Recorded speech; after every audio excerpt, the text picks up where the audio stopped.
싱킹 브릿지 타임즈 2024년 7월 17일자를 진행하도록 하겠습니다. 하단에 나와 있는 내용 참조해 주시면 대단히 감사하겠고 1.5 배속을 보시기 바랍니다. 오늘 편집한 내용이 되겠습니다. 재헌국회와 재헌절 그리고 대한민국 정부 수립. 재헌국회 1948년 5월 10일 총선거로 구성됐다. 한국의 헌정사상 최초의 의회다.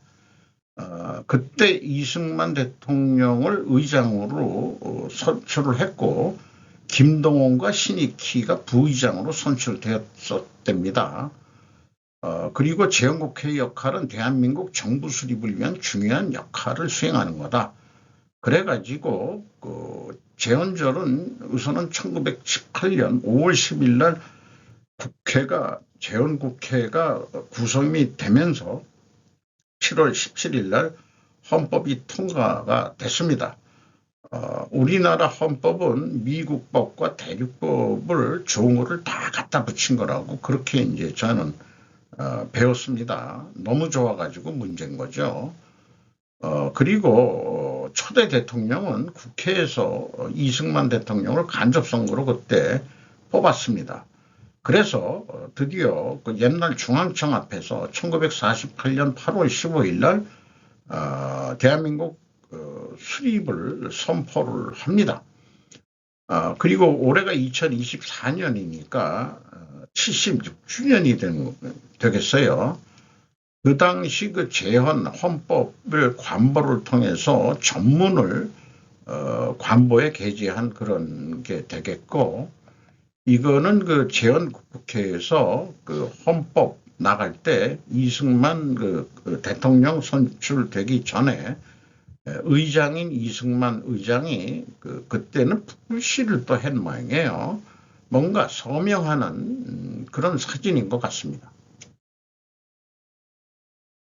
기자의 일은 소리 없는 목소리를 전달하는 것. 이 재헌절에 일본 드라마를 편집 내용을 했는데 이 기자의 일은 소리 없는 목소리를 전달하는 것. 이것은 어떻게 보면은 상징적으로 이 권력 이런 거에 대응하지 못하고 어떤 그 억울한 소시민의 그런 그 목소리를 기자들이 전달해야 되는 거 아니냐 하는 그런 사명감 같은 그런 드라마였습니다. 요건 그냥 참고를 그렇게 좀 해주시면은 감사하겠어요. 저도 그 뉴스 편집을 하면서 기자 이름부터 얘기를 하죠. 그만큼 기자가 중요하다고 생각을 합니다. 재헌절에 좋은 그 상징 같은 그런 뉴스가 있는데 CCTV와 포즈 잡는 세호래기에 모두가 홀렸다. 황진현 인턴 기자가 뉴시스에서 보도를 했어요. 인턴이 몇 년을 하는 건지 몇 개월을 하는 건지 잘 모르겠습니다만은 인턴 기자가 좀 기사를 또 잘 내면은 수습기간이 좀 빨리 끝날 수도 있을지도 모르죠. 이게 그 사방이 넓어서 이 새호리기가 여기에 이제 자주 찾아오는 것 같습니다. 어쨌든 이런 거를 뭐 길하다 해서 좀 보도한 것 같고요. 유사하게 또 재헌절에 상서로움의 상징 지리산서 7년 만에 포착된 희귀동물 정체. 김은빈 기자가 중앙에서 보도를 했습니다. 중앙일보. 이게 흰 오설인데 이게 그 돌연변이일 것이다 라고 얘기를 하고 있어요. 이것이 그 2017년에 마지막으로 발견된 이후 7년 만에 그 감시 카메라에 이렇게 그 찍힌 거라고 합니다. 그 지리산 국립공원 전남사무소 차수민 자원보전과장은 이런 내용, 이런 흰 오소리들이 그 보인다 하는 것은 지리산의 생태계가 잘 보존돼 있다. 이런 얘기를 하는 것 같습니다. 그리고 요 흰 오소리는 알비노 또는 루시즘 돌연변이로 추정이 된다 하는데 이게 무슨 그 종의 이름인 것 같아요. 그래서 요거하고 연결되는 건데 그 지리산이 야생동물의 서식지 보호와 그다음에 이제 그 보전 이런 거에 최선을 다하겠다 이런 내용이 되겠습니다. 이것이 이제 그 길한 거 아니냐 이런 쪽으로 뉴스를 낸 것 같습니다. 트럼프 공화당 전당대회에서 영웅 확령 받아 AP 7월 16일자 보도인데 귀에 꺼지를 붙였죠. 공식적으로 공화당 그 대통령 후보로 공식 지명이 됐고 부통령으로 지명된 사람은 그 JD 벤스 의원이라고 39세 상원 의원으로 되어 있습니다. 이런 내용이 되겠고요. 나머지는 좀 한번 그 참고해 주시면 되겠고, 이 부통령 후보로 지명된 이후에 뭔가 발언하는 그런 사진인 것 같습니다. 그런데 그 UBS 트럼프 60% 관세 현실화되면 중국 성장률 반토막이라고 신경진 기자가 중앙일보에서 보도를 또 했네요. 이것은 2017년 11월 9일 중국을 방문한 그 도널드 트럼프 전 대통령과 시진핑 주석 부부의 그 기념사진이 되겠습니다. 자금성을 배경으로 해서 찍었네요. 그런데 이것을 발표한 것은 스위스의 글로벌 투자은행인데 어떤 사람은 이 스위스 그 UBS를 스위스 로스차일드가 그 주인이다. 이렇게 이제 인식을 하고 있는 것 같습니다. 어쨌든 이쪽 분석은 중국 그 총생산 GDP의 2.5%가 감소할 수 있다. 이런 이제 견해를 얘기했는데 그 견해를 발표한 사람도 중국인 같아요. 왕따오 USB 이코노미스트로 하고 있습니다. 그렇게 얘기를 하고 있고 이 60% 폭탄 관세가 흰색 코뿔소라는 상징으로 표현을 하고 있습니다. 발생할 가능성과 파급력이 대단하고 이것이 그 회색 코뿔소가 질주하기 시작하면 손을 쓸 수가 없다. 쉽게 인식은 되는데 어쩔 수 없는 위험을 말한다. 이렇게 얘기하고 있네요. 그래서 UBS의 논리대로 하면은 그 근본 원인이 이게 충분 조건으로 얘기하면 만약에 트럼프가 당선된다면 그러면은 중국 성장률은 반토막이 날 것이다. 왜냐하면은 관세 60% 폭탄을 실시할 것이기 때문이다. 그러면은 우리가 UBS는 필연적으로 존재할 다른 결과까지도 한번 예측을 해주면 좋았겠는데 제 머리로는 근본 원인이 관세 60% 폭탄이 되면은 그 다음에는 필연적으로 존재할 다른 결과는 뭐냐. 중국 성장률이 반토막되는 거 말고 이게 근본 원인이면 다른 결과가 또 있어야 된다.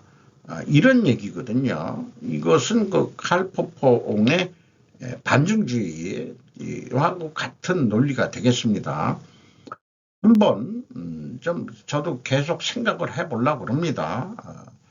이게 뭐 마땅한 게 없다면 UBS의 근본 원인 관세 60% 폭탄만은 아닐 거다 하는 그런 근본 원인을 UBS는 관세 60%라고 그랬는데 중국 성장률 반토막의 결과는 다른 원인도 있지 않겠냐.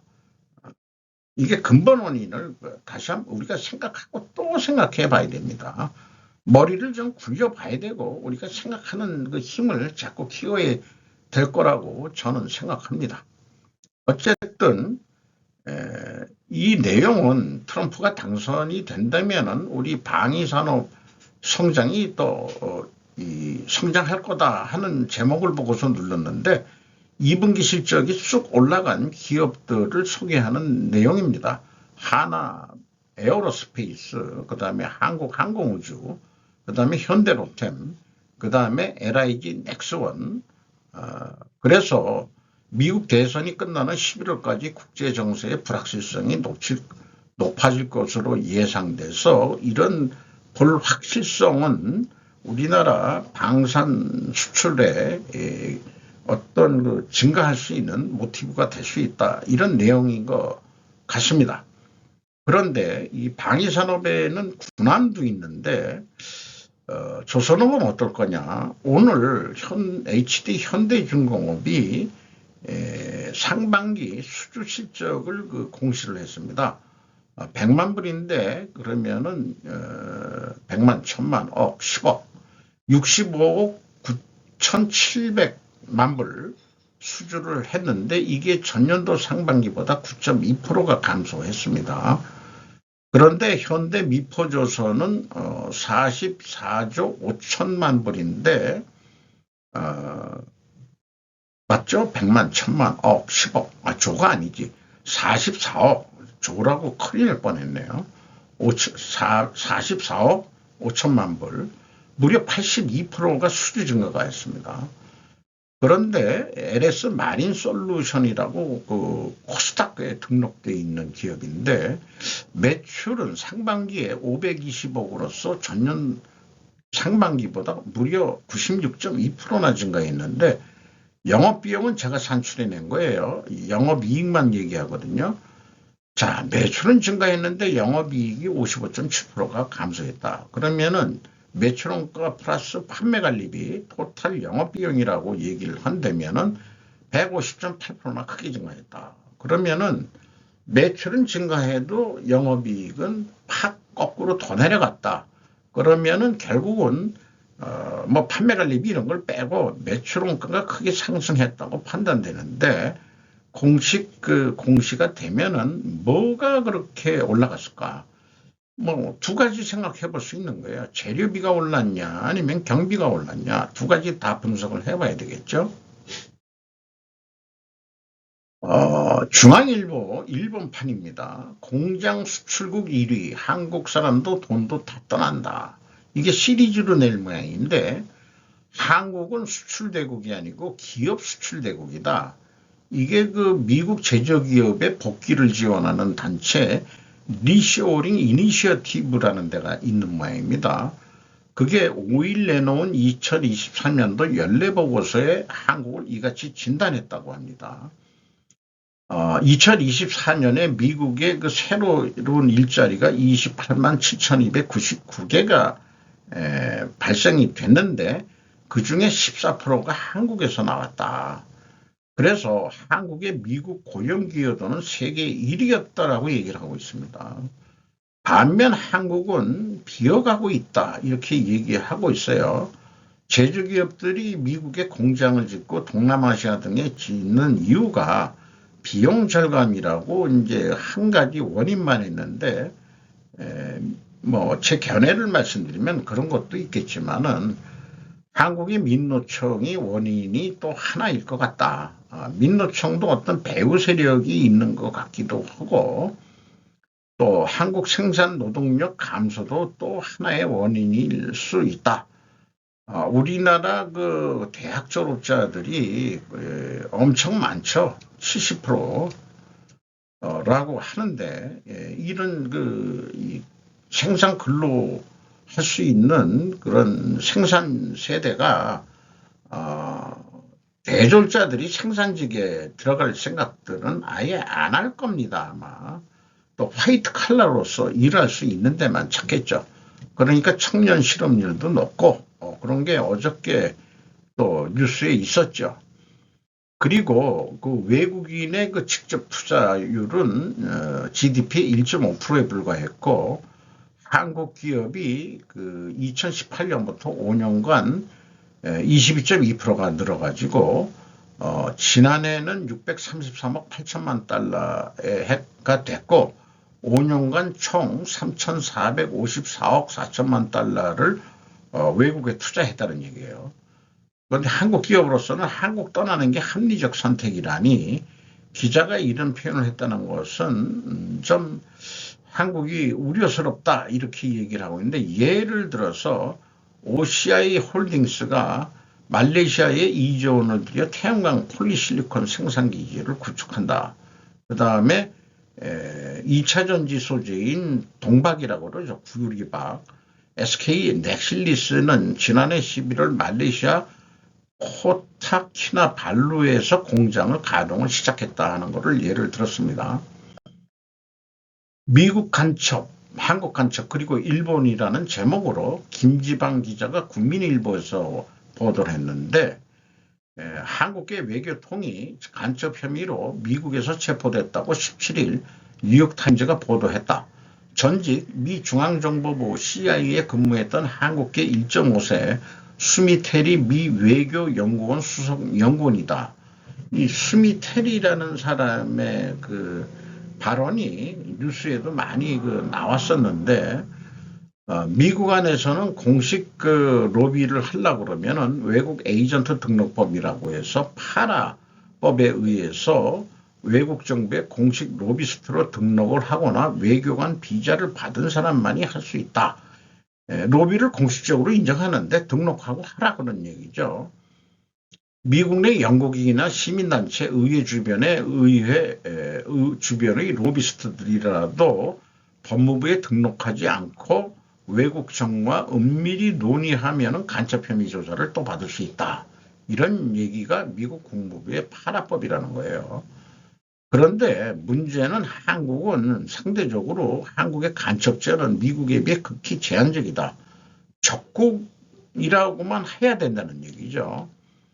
그래서 미리 밑에 거를 얘기하면은 중국 경찰이 국내에 위장 식당을 운영하고 있다는 사안이 불거졌을 때도 중국은 적국으로 지금 적용이 안 되기 때문에 간첩죄로 처벌할 수 없다는 점이 문제로 좀 논의가 됐었죠.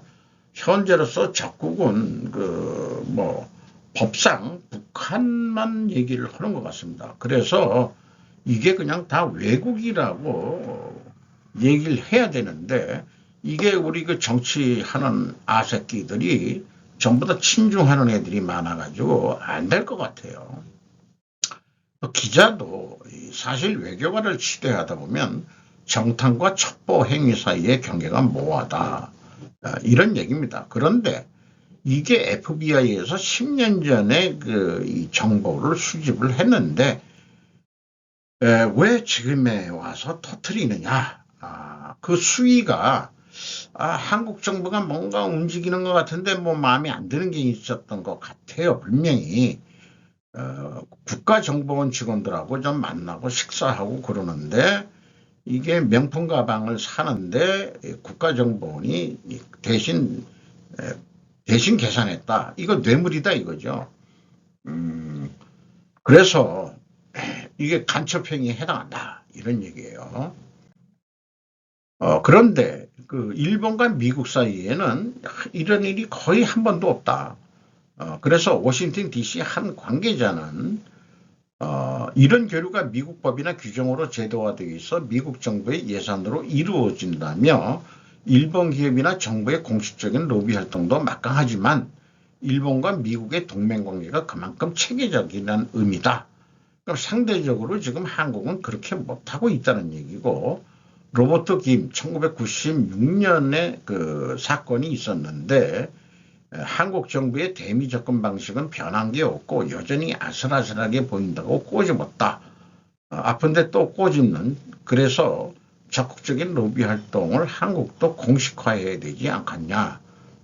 그래서 한국 국가보안법 아마 국보법일 거예요. 간첩조항 개정해야 된다고 저는 믿습니다. 국민의힘 의원은 물론 더불어민주당 의원들도 이 때문에 간첩죄 조항을 외국을 위하여라고 고쳐야 한다고 주장했지만 실제적으로는 개정하지도 않았다. 이런 얘기는 뭐냐? 중국 로비에 그러니까 제 얘기는 정치인 애들이 중국한테 뇌물을 먹었든지 돈으로 먹는 게 아니에요. 이권으로 엮이게 만드는 거죠. 이런 거에 여야 정치인들 중에 한두 년놈들이 아니다 하는 얘기가 비공식 알려진 비밀로 지금 좀 돌아가고 있습니다. 알려진 비밀. known unknown입니다. known unknown. unknown known인지 무슨 뜻인지 그런 거 표현하는 방식이 있더라고요. 어쨌든 또 다른 사진이 되겠습니다. 일본 보통 사람들 이야기. 평균 시수력 30만 행보다 처참. 일본서 자꾸 드러나는 무서운 경제 격차. 양극화가 되겠죠. 평균이 30만 행 정도인데 시수령행이 이거보다 못한 300만 행 초과 400만 행 이하 840만 명이나 되는데 구성비가 16.5%랍니다. 이게 제일 많다 이거죠. 그러면은 우리나라 그냥 30만 행이면 이제 앵화 가치가 떨어져 가지고 우리나라 돈으로 한 280만 원 정도 될 거예요. 그 정도 가지고 한 달 살아야 되는데 또 저축도 일반 해야 되고 근데 이게 중앙값이 1인 가구 100만 행, 2인 가구 330만 행 그 정도뿐이 안 된다 이런 얘기하고 있고 이제 나이가 먹고 있는데 장롱에 저축해둔 돈들 이런 거 일본이 인플레되기 시작하고 금리가 올라가고 그러면은 그 돈의 가치가 떨어지는데 그 노인들이 고령화되고 장수를 하면서 어떻게 버틸 수 있을 거냐 이런 것도 좀 문제다 이런 얘기예요. 그리고 그 지방 도시에 대한 얘기인데 수도권의 2배 요금 눈이 탱탱 이렇게 얘기를 하고 아오모리 이주 10년으로 알게 된 일본 제1의 단명형 이게 뭐 무슨 뜻인지 모르겠네요. 잠깐 현 이름이겠죠. 그리고 그 생활비 바보고 가락구리를 왜 일본 한국말로 번역할 게 마땅한 게 없는 모양이죠. 그래서 대학 교원이니까 아마 교무처 정도에 근무하는 사람인 것 같아요. 교수는 아니고 교원이라고 했으니까 사케야다 이쿠코라는 사람이 기고를 한 건데 프레젠트 온라인에 이주는 지금 도시에 사는 사람들의 중요 관심사 중에 하나일 것 같은데 글쎄요. 그래서 이 아오모리 쪽에 이주한 거기에 그 특징들이 있는데 오이가 통근거리 3km는 멀다. 그 다음에 전월세가 비교외로 비싸다. 추천 음식점을 물으면 90%가 라면집이다. 컵라면 사람이 대단하다. 수도요금이 비싸다. 이런 얘기인데 아오모리현이 반도같이 생겨가지고 삼면이 바다인데 물산이 풍부하고 거기서 나오는 그 수산물이나 이런 것들을 통해서 도시로 그 팔매를 하면서 생활을 유지하는 것 같은데 정작 장인애들은 뭐 여러 가지 물가가 비싸서 그런지 추천 음식점이 90%가 라면집이라 그러면 이거 좀 이상하다 이게요. 그리고 컵라면 사랑이 대단하다. 그러면은 이거를 식사 정도로 먹고 있는 거다. 이런 얘기가 되겠습니다. 참 경제 대국이라고는 얘기가 돼 있습니다만은 국민들의 이 삶이라는 거 보통 사람들의 이야기라고 제가 제목을 그냥서 붙여봤습니다. 이런 것도 이제 일본 뉴스에 나오고 있네요. 그리고 그 공시된 내용 중에서 생산 중단과 업무 정지란 게 있는데 DS 단석 평택 2공장이 생산 중단을 했답니다. 내용을 읽어보니까 바이오 디젤을 만들기 위해서 그 공정 고도화 리램핑이라고 되어 있네. 신성장 동력을 마련하기 위해서 그렇다. 그래서 바이오 선박류 이런 것들의 안정적 생산을 위해서 한 1년 동안 그 공장 생산 설비를 개선하는 모양이에요. 그리고 대웅 바이오주가 안성공장 정제 제형 제조 업무 정지 및 품목 클로본스정 제조 업무 정지라는 공시를 했는데 사유가 약사법 등 규정 위반인데 구체적으로 뭔지는 얘기는 안 하고 있네요.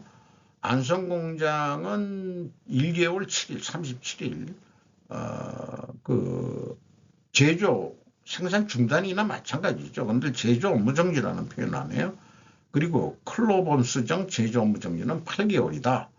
행정처분을 받은 건데 정제 제형 제조 행위를 정지하는 것으로서 뭐 이렇게 얘기하고 있고, 또 출하된 제품에 대해서는 유통과 판매가 가능하고 또 재고를 충분히 가지고 있으니까 본 처분에 대한 영향은 취소할 거로 예상한다.